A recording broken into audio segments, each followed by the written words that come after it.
Hello dear student, हम continue कर रहे हैं class 7th science chapter 10 respiration in organism.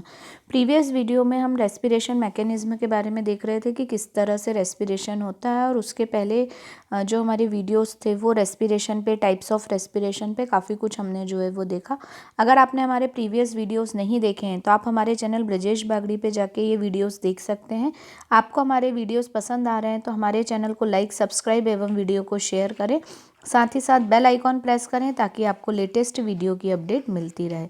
आज जो हम स्टार्ट करने जा रहे हैं वो है हमारा next topic, what do we breathe out. हम बाहर क्या निकालते हैं।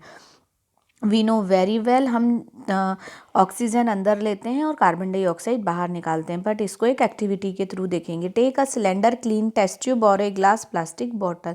हमको एक सिलेंडर, क्लीन टेस्ट ट्यूब लेनी है या ग्लास या प्लास्टिक की बॉटल लेनी है।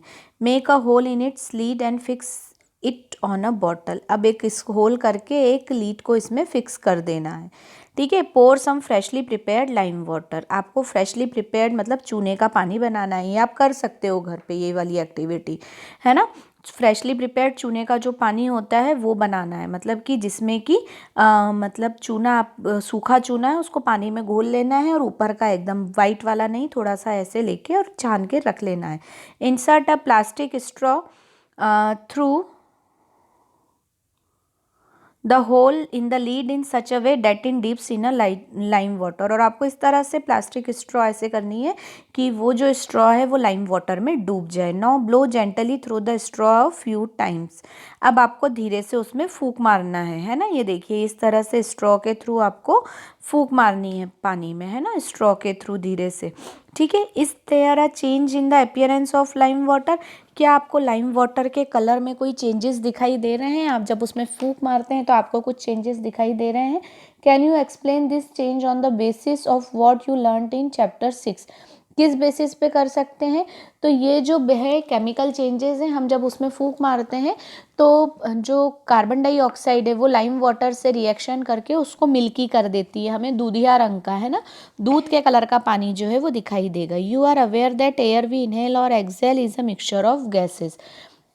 हम ये जानते हैं कि हम जो गैस ले रहे हैं और छोड़ रहे हैं, है ना, एयर ले रहे हैं, वो मिक्सचर ऑफ गैसेस है।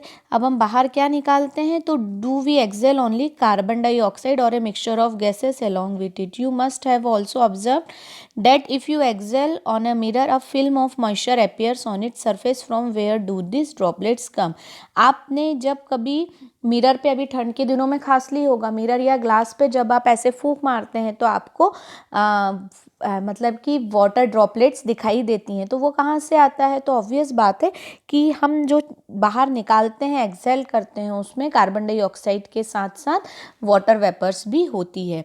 तो अब the percentage of oxygen and carbon dioxide in inhaled and excelled air. क्या क्या होता है? इनहेल्ड एयर में 21% कार्बन डाइऑक्सीजन होता है, एक्सेल्ड एयर में 16.4, है ना, 4.4 कार्बन डाइऑक्साइड, एंड इसमें 0.04। ठीक है। तो ये परसेंटेज जो है वो बताए गए हैं। अब हम आ रहे हैं breathing in the others animal. दूसरे एनिमल्स में ब्रीथिंग किस तरह से होती है। Animals such as elephants, lions, cows, goat, frogs, lizard, snake, birds have lungs in their chest cavities like a human beings. ये जो एनिमल्स हैं, एलिफेंट्स हैं, लायंस हैं, लिजार्ड, फ्रॉग्स, स्नेक, बर्ड्स, इन सब में भी चेस्ट कैविटी में लंग्स होते हैं जैसे कि ह्यूमन में होते हैं। उसी तरह से इनमें भी लंग्स हमें दिखाई देंगे, या लंग्स इनकी बॉडी में प्रेजेंट होते हैं। How do other organism breathe. किस तरह से दूसरे ऑर्गेनिज्म ब्रीथ करते हैं। Do they also have lungs like those of human beings.